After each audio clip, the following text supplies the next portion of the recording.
Check. Prologue.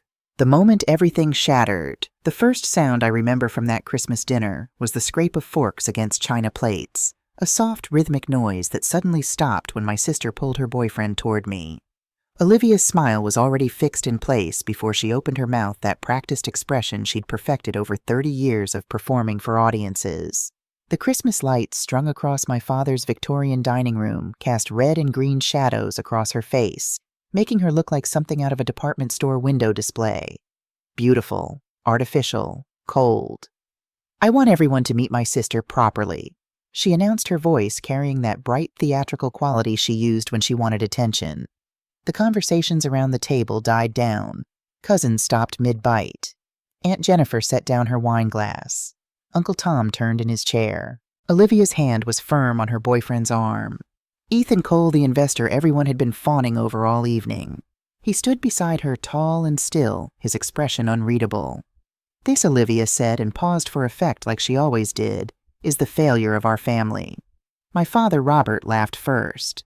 It was that short barking sound I'd heard my entire life, the one that meant finally someone said what we were all thinking. My stepmother, Sharon, nodded, something almost proud flickering in her eyes, as if Olivia had just delivered the perfect punchline to a joke they'd been setting up for decades. The room settled into that familiar hush, the sound of communal cruelty dressed up as family tradition. I sat at the far end of the table, where I always sat, half in shadow, my hands folded loosely in my lap. I'd learned a long time ago not to react. Reactions only fed them. Silence was safer. But Ethan Cole didn't laugh. He set his fork down. The clink of metal against porcelain cut through the thick air like a knife. Everyone turned to look at him. "Interesting," he said quietly, his voice low and deliberate. He looked at Olivia, then at my parents, then slowly, carefully at me. "Because you're fired." The sentence landed in the center of the table like a stone dropping into still water. Olivia blinked. "What?" "We're done," Ethan added, his tone unchanged. "Effective immediately." And that was the moment, that single crystalline moment, when everything I thought I understood about my life quietly, irrevocably shifted. My name is Maya Barrett, and this is the story of how I learned to stop disappearing. Chapter 1: The Invisible Years. I need you to understand something before we go any further. I wasn't always invisible. There was a time when I believed I mattered, when I thought if I just tried hard enough, stayed quiet enough, worked long enough, someone in my family would finally see me. That belief died slowly, the way most important things do, not in one dramatic moment, but in 1,000 small erasures. Aurora, Oregon isn't the kind of place people dream about. It's 45 minutes outside Portland, small enough that everyone knows your family's business, but big enough that you can still feel anonymous if you try. We lived in a Victorian house on Morrison Street, the kind of house that looked warm from the outside, with its wraparound porch and gabled roof, the kind that promised Sunday dinners and childhood memories worth keeping. From the outside, we probably looked perfect. Inside was a different story. I was 8 years old the first time I realized I was different. Not special different. Wrong different. It was a Tuesday night, I remember, because Tuesdays were meatloaf nights. Sharon, my stepmother, though she never liked me using that word, had made her usual portion. Enough for 4 people. Exactly 4 people. Robert sat at the head of the table. Sharon to his right, Olivia, my older sister, to his left in the good chair with the cushion, and me at the far end on the wooden chair that wobbled if you shifted wrong. The serving dishes came around. Robert took his portion. Sharon took hers. Olivia's plate was filled by Sharon's careful hands, the best pieces of meatloaf, the crispiest edges, fresh green beans, mashed potatoes with real butter melting on top. By the time the dishes reached me, there was one thin slice of meatloaf left, mostly the part that had stuck to the pan. Cold green beans, a spoonful of potatoes. "Don't be greedy, Maya," Sharon said softly when I looked at the serving dish. Not unkind, just factual, like she was teaching me an important lesson about the world. I learned to eat what was left. I learned not to ask for more. That same year, I found an acceptance letter on the kitchen counter. I remember because it had my name on it, Maya Barrett, printed in official letters on thick cream-colored paper. The Aurora Youth Arts Collective was accepting applications for their summer program. 20 students, full scholarship. I'd applied in secret using the school's address for the return mail. Mrs. Chen, my art teacher, had helped me put together a portfolio. She said I had something special, that raw kind of talent that couldn't be taught. The letter said I'd been accepted. I brought it to Sharon that afternoon, my hands shaking with excitement. "Look," I said. I got in.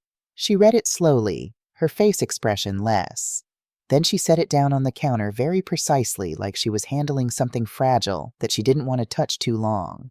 "Olivia has dance that day," she said. "We can't be driving all over town. It's a summer program, 8 weeks. Your mother would want you to be practical Maya. My mother, my biological mother, Sarah.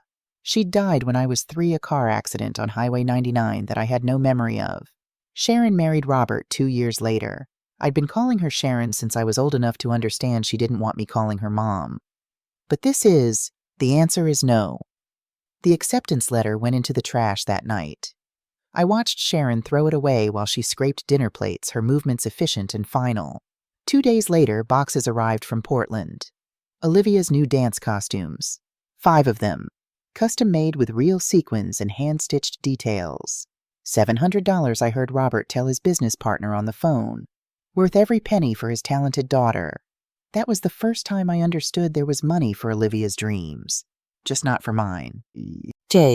Chapter 2. The patterns. I could fill entire chapters with moments like that. The time my college fund, the one my biological mother supposedly left for me, vanished into family expenses the same month Olivia needed a new car. The Christmas when I got 3 presents, and Olivia got 17. The graduation where Robert couldn't make it to my ceremony because he was driving Olivia to a dance competition in Seattle. But here's what I learned: if you tell yourself something enough times, you start to believe it. You're not as talented as Olivia. You need to be more realistic. Stop asking for things we can't afford. Your mother would have wanted you to support your sister. By the time I was 16, I'd learned to make myself small, to move through rooms without disturbing the air, to celebrate Olivia's victories and hide my own disappointments, to accept that love in the Barrett family was a limited resource and it had already been allocated. I got good at survival. I worked 3 jobs through college, waitressing, tutoring weekend shifts at a bookstore in Portland. I paid my own tuition at Portland State. I lived in a studio apartment on East Burnside that smelled like old carpet and someone else's cigarette smoke. And I drew. Late at night, when the city was quiet and the neighbors had finally stopped arguing, I'd sit at my tiny desk and create worlds on paper. Designs for brands that didn't exist. Campaigns for products I'd never be able to afford. Beautiful things born from ugly circumstances. That's how I survived college, by building a portfolio in secret, the way some people build bomb shelters. Just in case. Olivia, meanwhile, graduated with a degree in communications from University of Oregon, paid for by Robert and Sharon, and moved back to Aurora with plans to change the creative industry. "I'm starting an agency," she announced at Sunday dinner. I was 23, visiting because Sharon had insisted, which she only did when she wanted something. "Barrett Creative.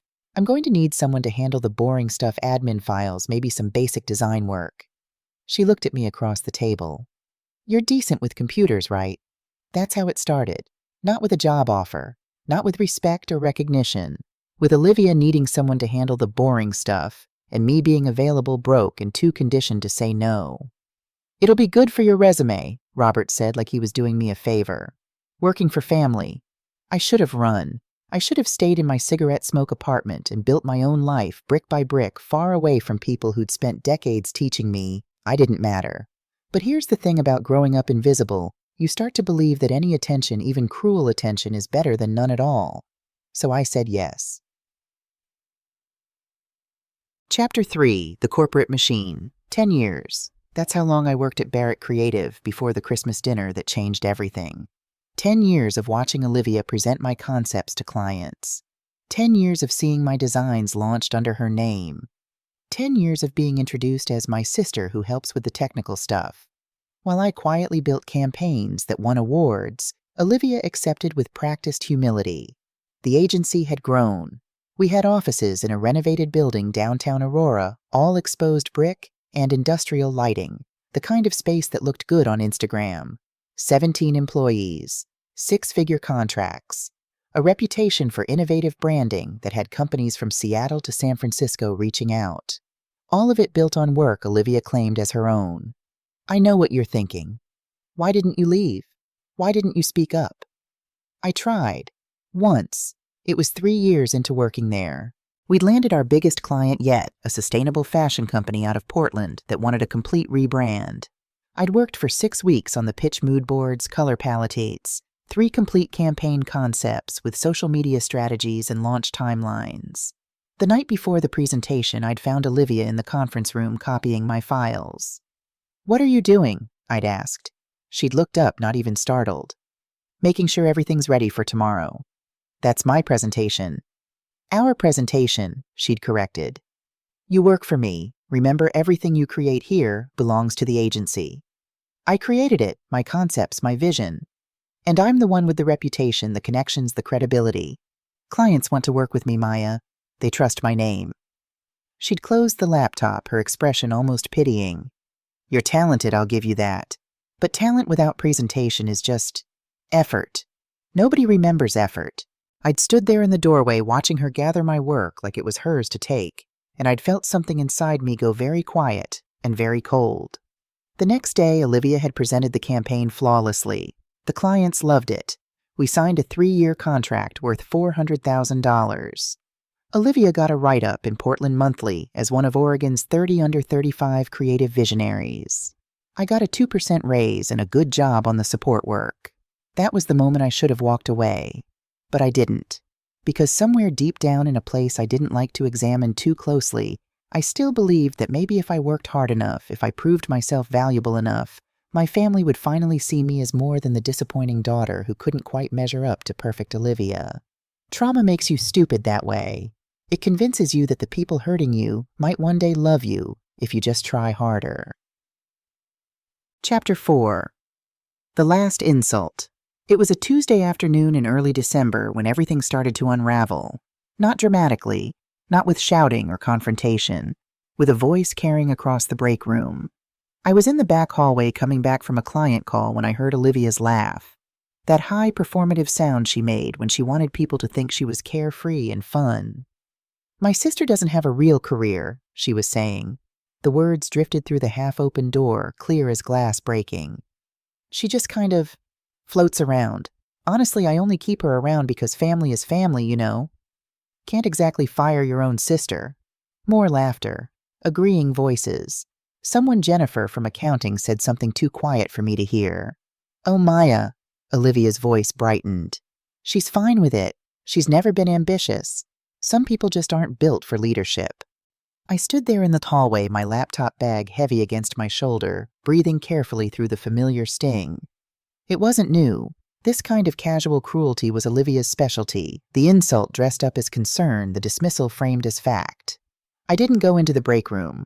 I walked past it down to my cubicle in the back corner of the office, the one without windows where I'd spent a decade making myself smaller and smaller. That night I stayed late.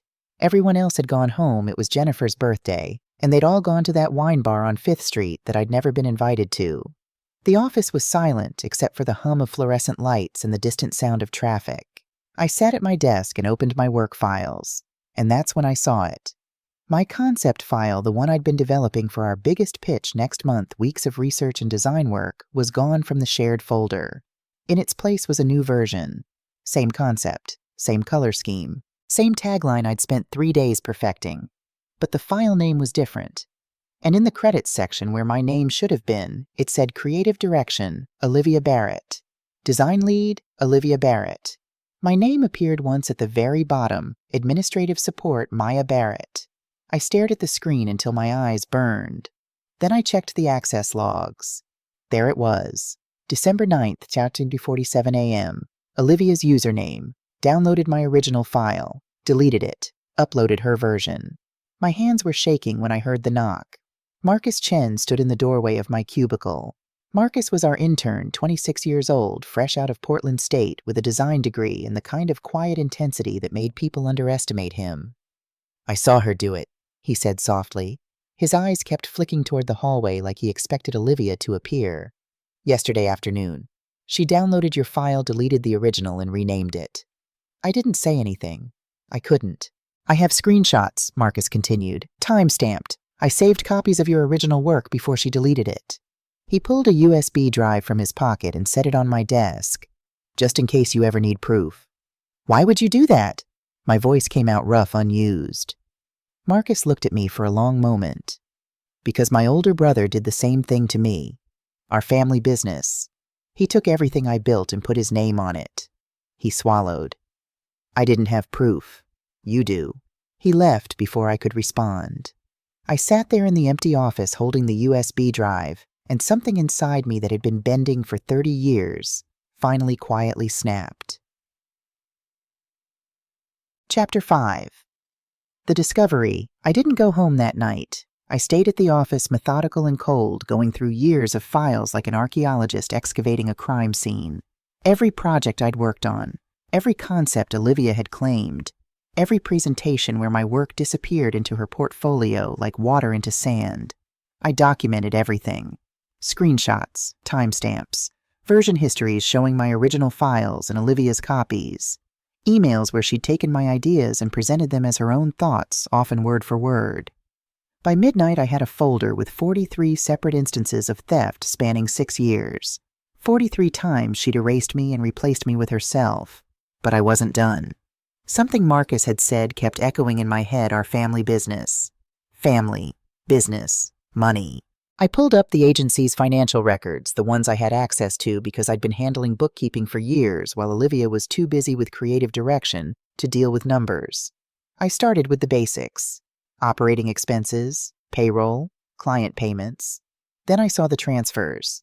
A separate account labeled Barrett Family Trust. Payments coming in every month. Small enough not to be obvious: $2,000 here, $3,500 there. Sometimes larger amounts, $10,000, $15,000. I cross-referenced the dates. My stomach dropped. The transfers had started 8 years ago, right around the time I turned 21. 21. The age when trust funds typically become accessible. I pulled up my personal banking records going back years, my hands shaking so badly I had to stop twice to breathe. There it was. Or rather, there it wasn't. My mother's trust fund.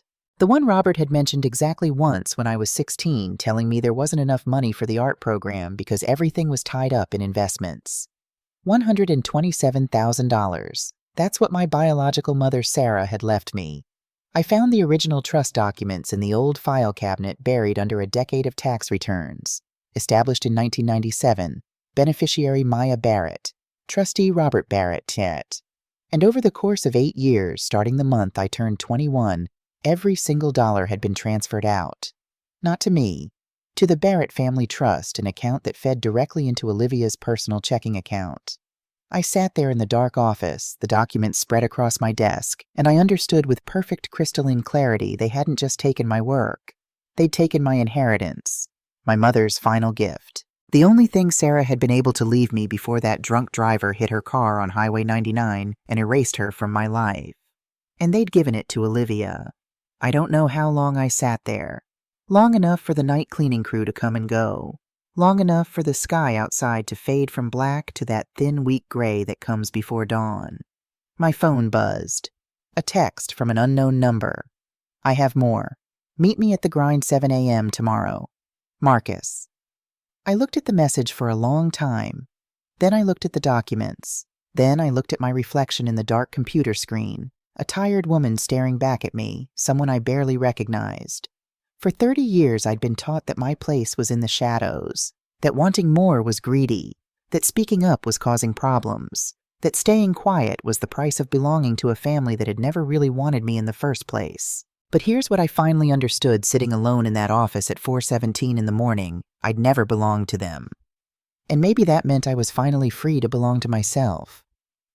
I picked up my phone and typed back, "I'll be there." Then I copied everything, every file, every screenshot, every piece of evidence onto 3 separate drives.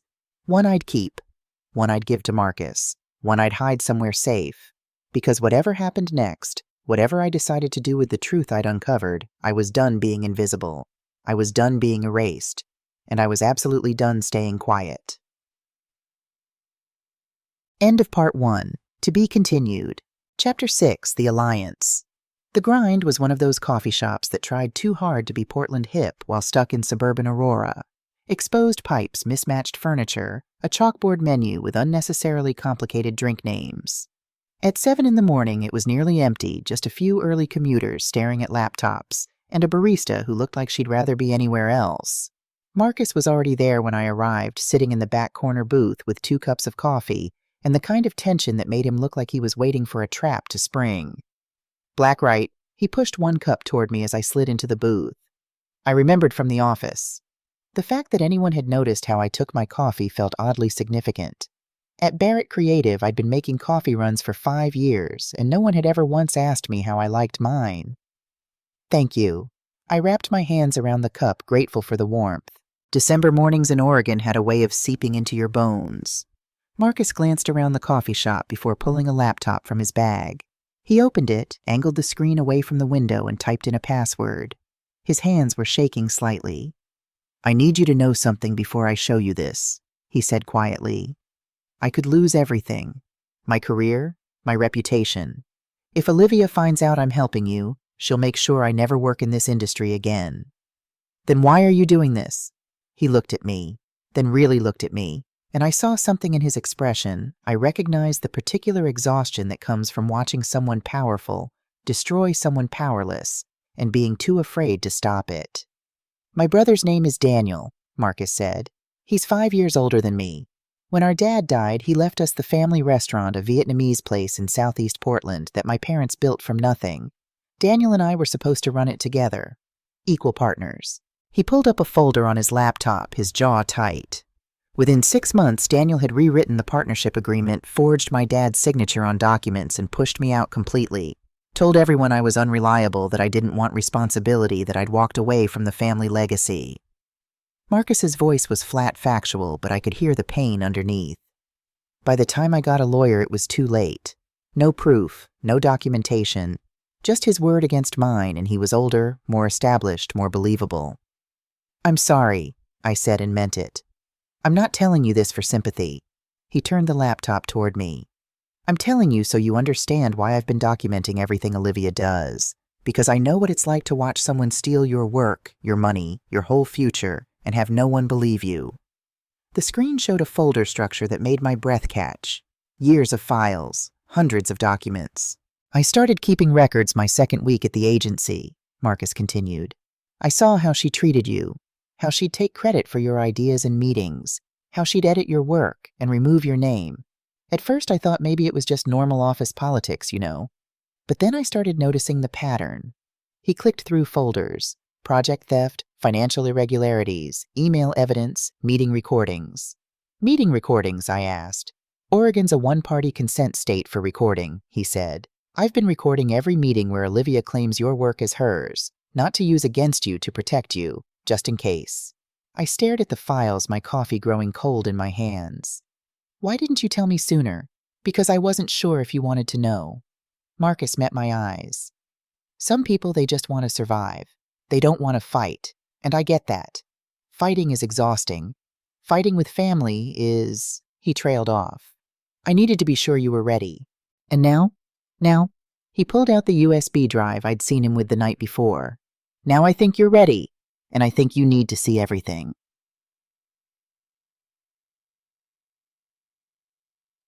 Chapter 7, The Full Picture. We spent the next 2 hours in that coffee shop booth going through files like archaeologists excavating the ruins of my professional life. Marcus had documented everything with the meticulous care of someone who'd learned the hard way that truth without evidence is just noise. Email threads where Olivia took my concepts and presented them as her brainstorming. Meeting notes where she interrupted me mid-presentation to clarify my ideas by claiming them as her own. Client testimonials praising Olivia's innovative vision on campaigns I'd designed from concept to execution. But it was the financial records that made my hands go numb. "I found these in the shared accounting folder," Marcus said, pulling up a spreadsheet. "Olivia has administrator access, but she doesn't realize the system keeps version histories. Every time she deletes something, it's still there. You just have to know where to look." The spreadsheet showed transfers from the Barrett Family Trust, the same account I'd discovered the night before, but Marcus had gone deeper. He'd traced the money backward, following the thread to its source. My mother's trust fund. $127,000 dispersed over 8 years in carefully calculated amounts. Small enough not to trigger automatic audits. large enough to fund Olivia's lifestyle, her downtown Portland condo, her European vacations, her designer wardrobe she claimed was necessary for client meetings. "There's more," Marcus said quietly. He pulled up another file.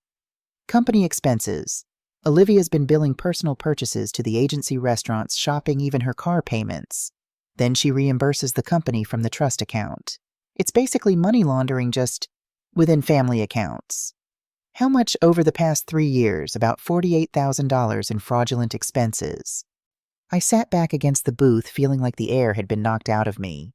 It wasn't just theft. It was systematic, calculated. Years of planning, years of stealing, years of erasing me so thoroughly that even I had started to believe I didn't matter. "I need a lawyer," I heard myself say. Marcus nodded. "I thought you might." He pulled out a business card worn at the edges like he'd been carrying it for a while.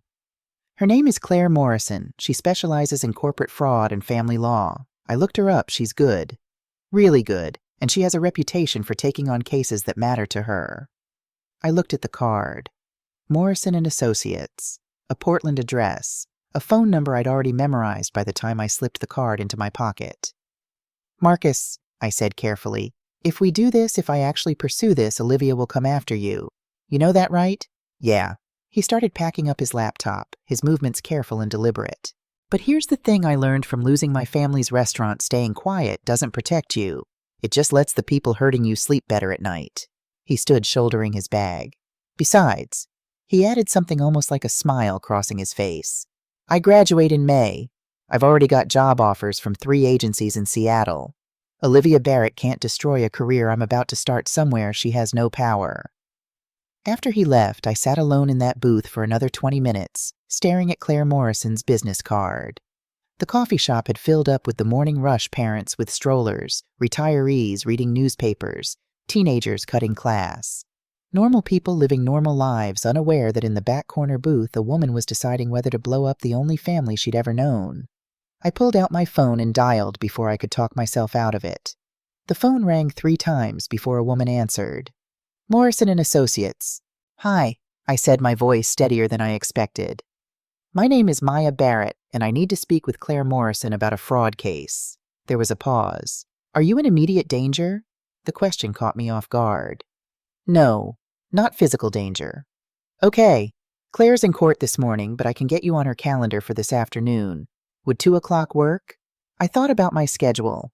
The office. Olivia. The meeting we had at 3 with a potential client where I'd sit silently while she presented concepts I'd spent weeks developing. 2 o'clock would be perfect, I said. Chapter 8. Unexpected Ally. Claire Morrison's office was in the Pearl District of Portland on the 4th floor of a renovated warehouse building that had probably been a factory once. The kind of place that cost a fortune because it had exposed brick and claimed to have character. The receptionist led me to a conference room with floor-to-ceiling windows overlooking the Willamette River. The rain had started again, that constant Oregon drizzle that wasn't quite heavy enough to justify an umbrella, but would soak you through anyway. I was early. I sat at the conference table, my folder of evidence in front of me, trying not to let my anxiety show. I'd worn my good blazer, the navy one I saved for important client meetings, and I'd rehearsed what I was going to say at least 20 times during the drive from Aurora. But when the door opened and Claire Morrison walked in, every prepared sentence evaporated from my mind. Maya Barrett. She extended her hand, her grip firm and warm. I'm Claire. She wasn't what I expected. Early 30s maybe, with dark hair pulled back in a practical ponytail and the kind of face that looked like it smiled often, but right now was focused assessing. She wore a simple gray suit and practical flats, and she carried herself with the easy confidence of someone who'd won enough battles to stop worrying about the ones ahead. Then I really looked at her face. Claire, I said slowly. Claire Morrison from Portland State. She tilted her head, studying me. Then her eyes widened. Maya Barrett from Introduction to Design. We had that terrible professor who only taught from textbooks from 1987 and refused to acknowledge that computers existed. Oh my God! Claire sat down across from me, something between amazement and delight crossing her face. You lived in Chapman Hall, right, 3rd floor. You used to draw in the common room at like 2 in the morning. You lived on the 4th floor. You were pre-law even then. You had that boyfriend who... Turned out to be a walking red flag factory, yes? Claire laughed, but it faded quickly as she looked at the folder in front of me. Maya, I'm glad to see you again, but I have a feeling this isn't a social call.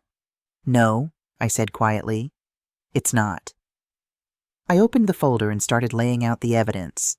The trust fund theft, the intellectual property fraud, the systematic erasure of my work over nearly a decade.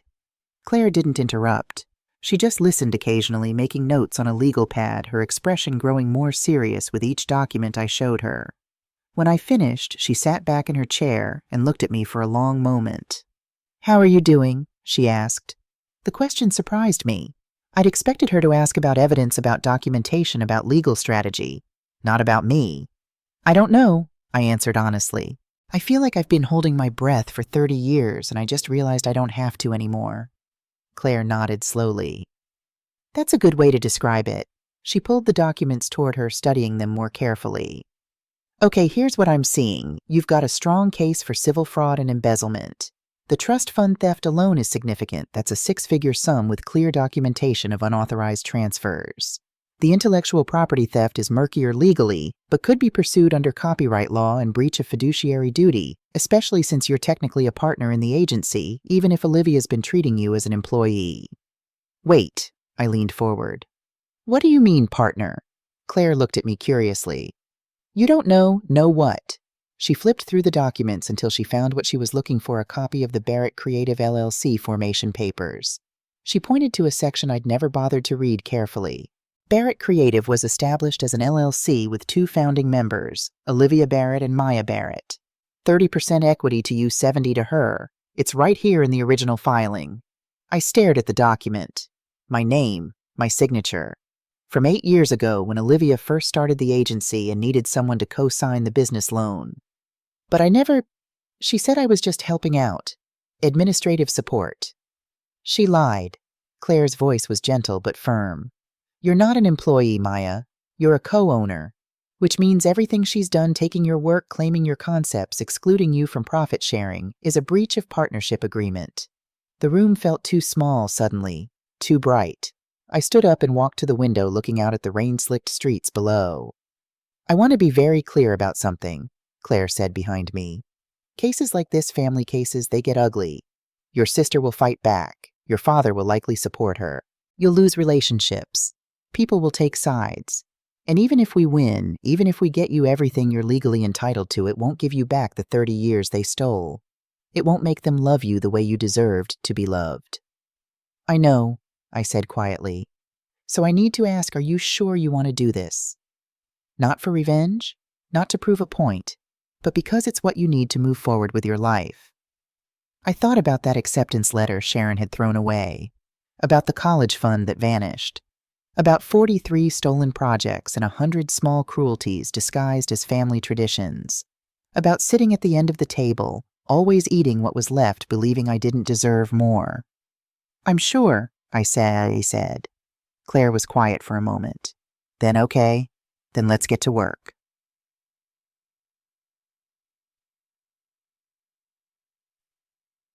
Chapter 9, The Corporate Trap. It took us 2 weeks to build the case. 2 weeks of late-night meetings in Claire's office, of organizing evidence into categories that would hold up in court, of strategizing how to approach not just the legal battle, but the personal war that would inevitably follow. Marcus continued feeding us information from inside the agency, carefully, cautiously, always covering his tracks. Email threads, client contracts, financial statements. Every piece of evidence that showed the vast gap between who Olivia claimed to be and who she actually was. But I didn't confront her. Not yet. Claire's advice was clear. Let her keep thinking she's untouchable.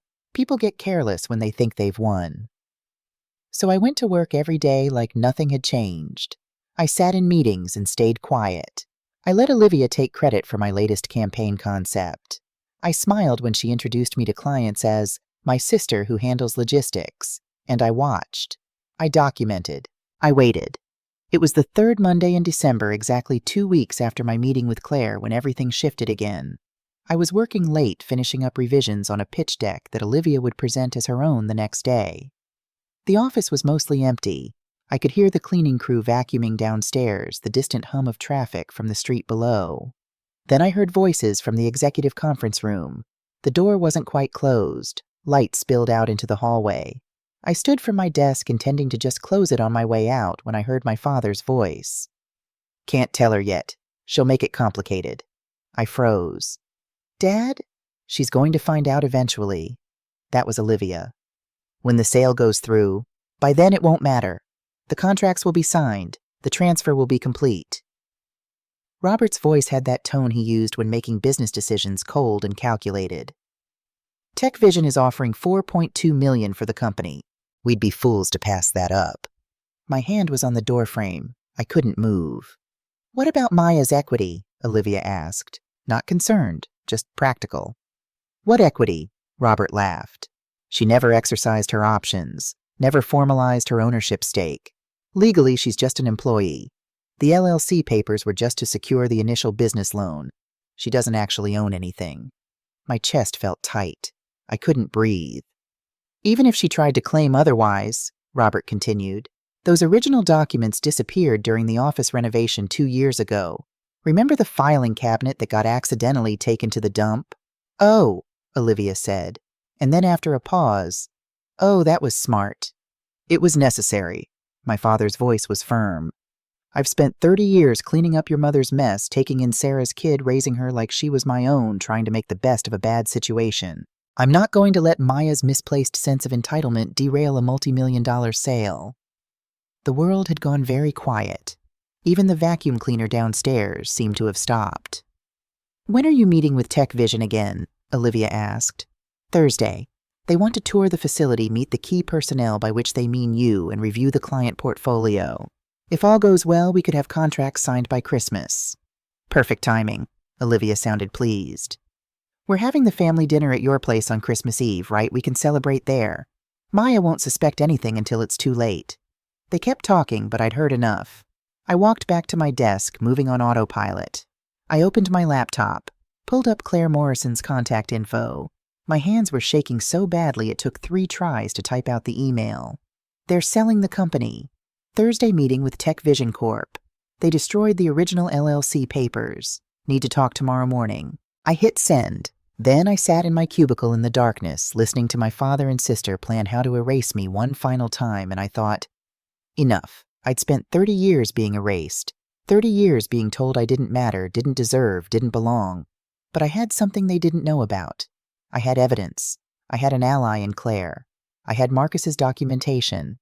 And I had something else. Something more dangerous than any legal document. I had nothing left to lose. When my phone buzzed with Claire's response, "My office, 7 a.m. We move now," I finally allowed myself to smile. Let them think they'd won. Let them plan their celebration. Because while they were selling a company built on my work, I was building something they'd never see coming. Claire's office at 7 in the morning looked different than it had 2 weeks ago. The conference table was covered with documents, post-it notes, and 3 empty coffee cups that suggested she'd been there most of the night. "Sit," she said when I walked in, not looking up from her laptop. "I've been digging since I got your email." I sat. Through the windows, Portland was waking up cars on the bridge lights coming on in apartments across the river, the sky shifting from black to that pale gray that passed for sunrise in December. "Tech Vision Corp," Claire said, turning her laptop toward me. "They're a venture capital firm out of Seattle that specializes in acquiring creative agencies, stripping them for parts, and reselling the client lists. They've done it 17 times in the past 5 years. She pulled up an article from the Seattle Times. "See this? They acquired Brightwork Studios in 2023, paid $3 million. Within 6 months, they'd laid off 60% of the staff, dissolved the company, and sold the client contracts to 3 different firms for a combined total of $8.4 million. "They're not buying the agency," I said slowly. "They're buying the clients." "Exactly. Which means everyone who works at Barrett Creative Marcus, the designers, the account managers, everyone will be out of a job by spring." Claire leaned back in her chair. "Your sister is about to destroy 17 people's livelihoods for a payout she's planning to keep entirely for herself." "And my father." "Oh, he knows exactly what Tech Vision does. He's not stupid, Maya. He's complicit." She pulled up another document. "I found the preliminary contract. It's addressed to Olivia Barrett and Robert Barrett as sole owners. Your name doesn't appear anywhere. Because I don't legally own anything. The documents were destroyed. About that. Claire's expression shifted into something that might have been a smile if it wasn't so predatory. They made a mistake. A big one. She opened a manila folder and pulled out a document I'd never seen before. This is a copy of the original LLC filing from the Oregon Secretary of State's office. The state keeps permanent digital records of all business registrations. Your father and sister can destroy every physical copy they want. The state still has proof that you're a 30% owner of Barrett Creative. I stared at the document.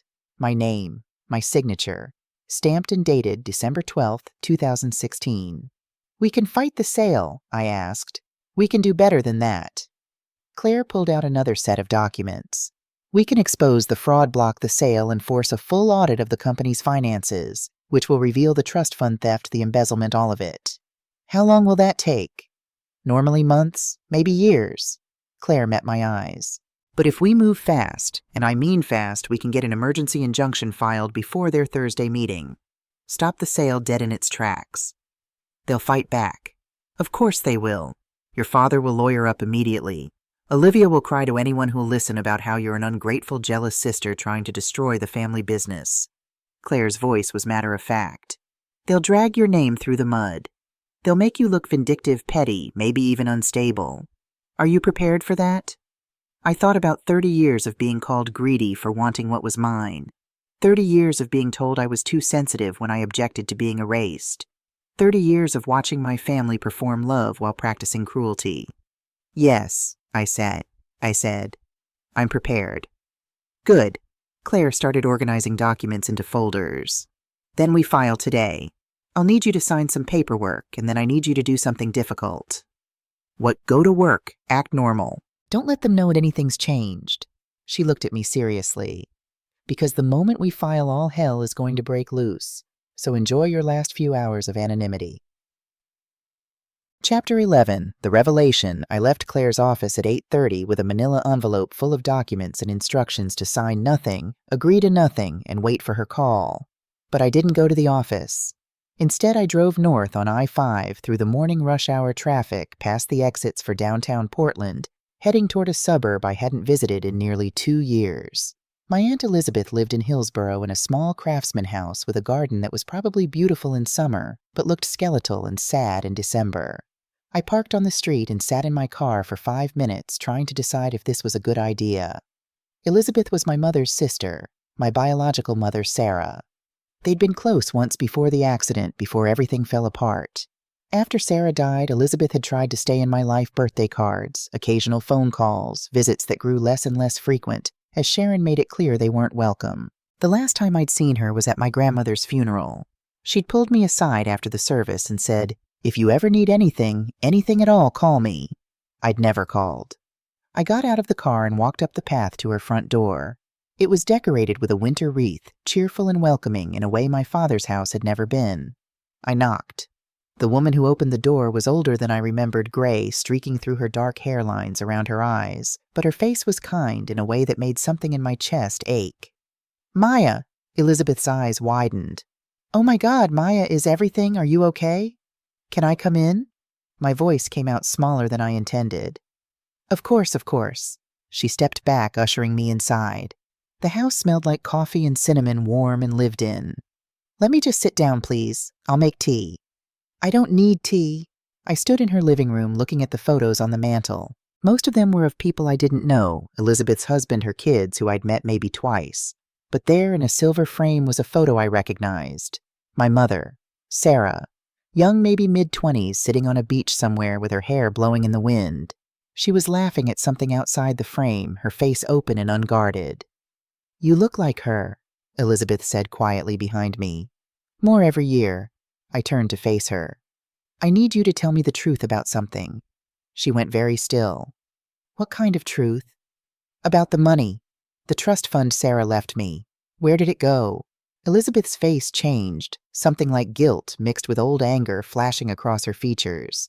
She walked to the couch and sat down heavily like her legs had stopped working. "How did you find out?" she asked. "So it's true." I sat down across from her, my hands clenched in my lap. "They took it. All of it. Maya." Tell me, please. I need to hear someone say it out loud." Elizabeth was quiet for a long moment. When she finally spoke, her voice was thick with emotion.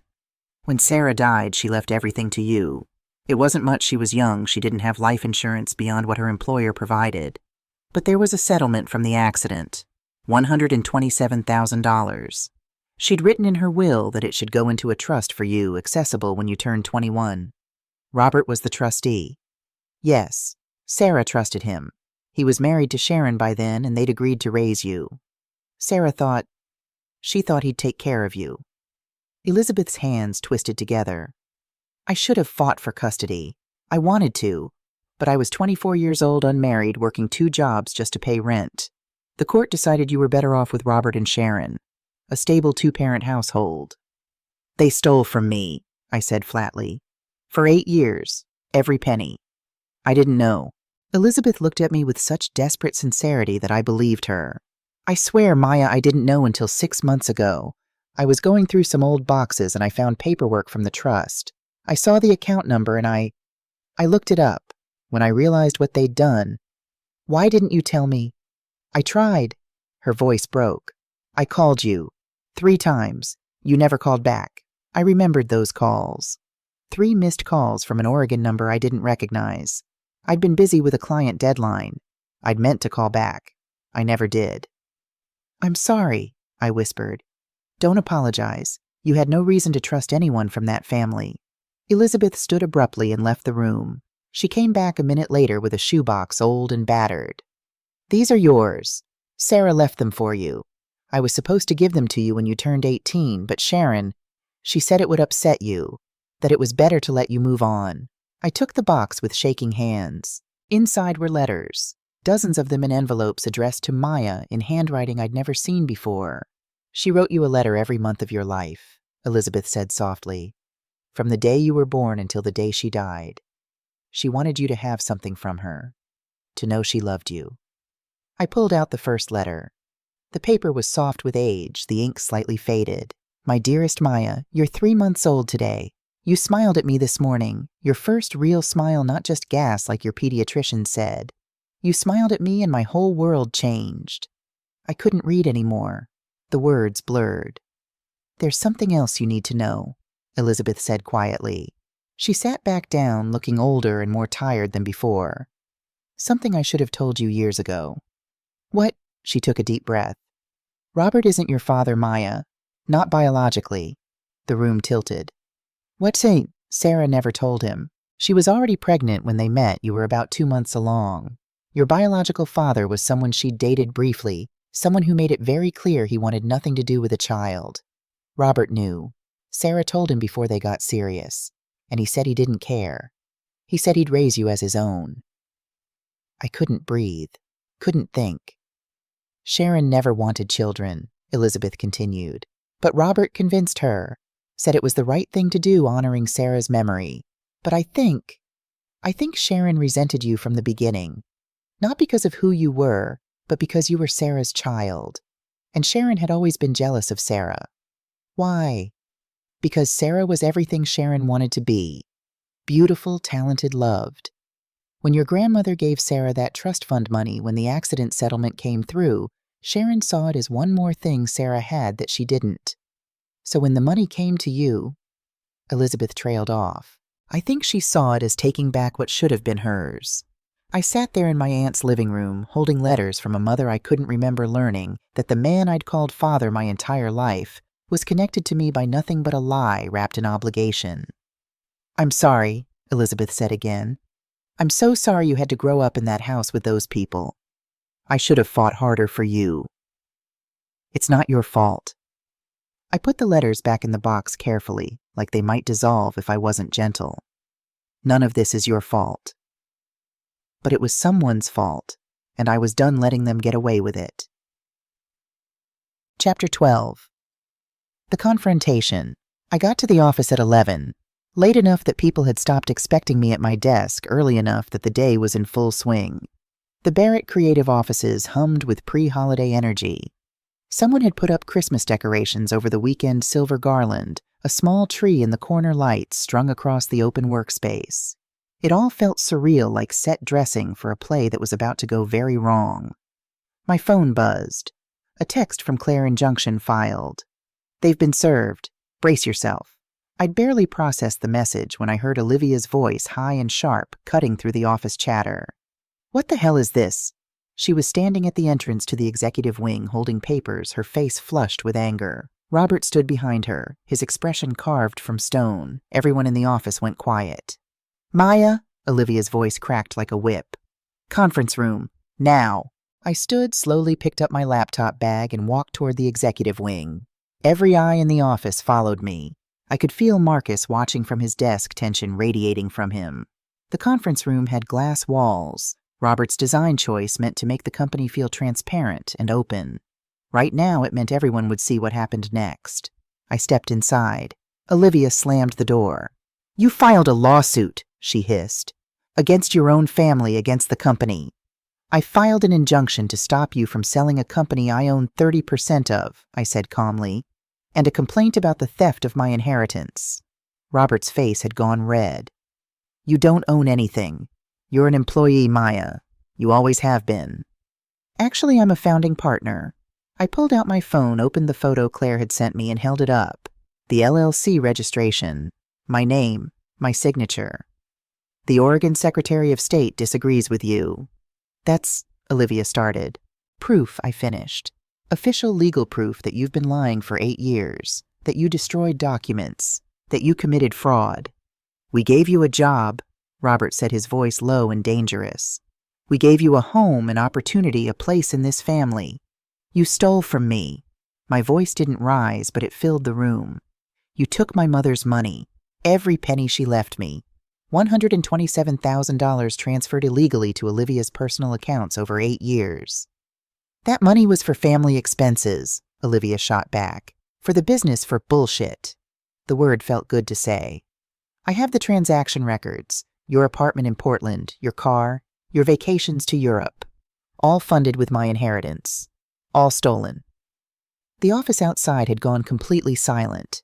I could see people standing near the glass, not even pretending not to stare. "You're making a mistake," Robert said quietly. "Families don't sue each other. We work things out." "You're not my family." The words came out calm, certain. "You never were. You took me in because Sarah asked you to. Because it looked good. Because it was the right thing to do. But you never wanted me.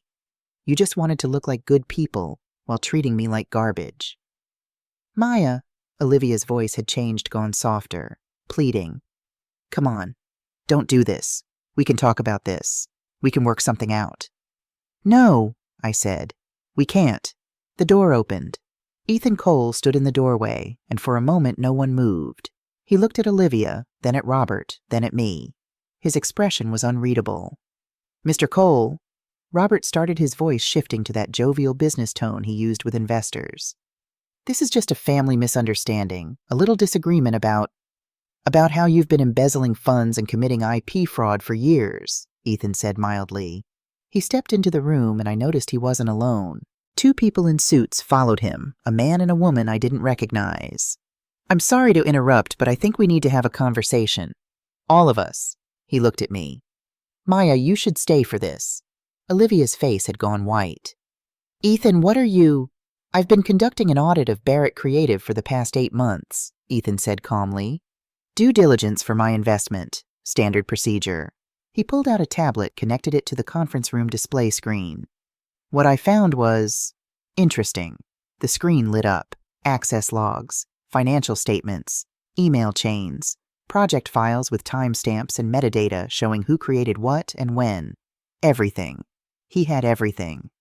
"Ms. Barrett," Ethan said, looking at Olivia, "you're being suspended pending a full investigation into fraud, embezzlement, and breach of fiduciary duty, effective immediately."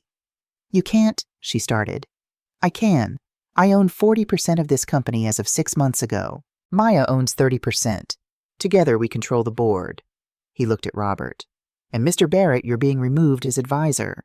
The company's legal team has been instructed to cooperate with Ms. Maya Barrett's attorneys regarding the trust fund theft." The room spun. "You knew," I said to Ethan. "You knew everything." He met my eyes. "I needed proof. Real proof, not just suspicion. I'm sorry. I know that's not enough. But why? The question came out raw. Why did you care? Because he stopped, glanced at the other people in the room, then back at me. Can we talk privately? Before I could answer, Olivia lunged toward me, her face twisted with rage. You bitch! You ungrateful, jealous... Miss Barrett. The woman in the suit stepped between us. I'm Rebecca Chen with Morris & Associates Legal Counsel for the company. I'm going to have to ask you to leave the premises. It was over, just like that. Olivia left Robert following behind her, both of them walking past their employees, my employees who'd witnessed everything through the glass walls. I stood in the conference room shaking and felt nothing like victory, only exhaustion. Chapter 13, The Truth About Ethan. He came to my apartment that night. I'd given him the address before I'd really thought about what that meant. Ethan Cole, investor, standing in the tiny one-bedroom place on East Burnside that I'd lived in for 6 years, because I couldn't afford anything better on the salary Olivia paid me. It was raining. Of course it was raining.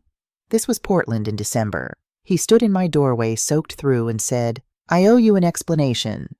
Yeah, I said. You do? I let him in. Made coffee because I didn't know what else to do with my hands. We sat at my small kitchen table, the rain hammering against the window, and he told me everything.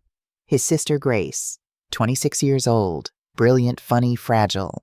She'd worked for a family friend's tech startup, poured her soul into it, built their whole platform architecture. The friend had taken credit, pushed her out. When Grace tried to fight back, they'd destroyed her reputation, called her unstable, made sure she couldn't work anywhere in the industry. She'd killed herself 2 years ago. I blamed myself, Ethan said quietly, staring into his coffee cup. I was her big brother. I should have protected her, should have seen what was happening. But I was busy building my own career, my own investments.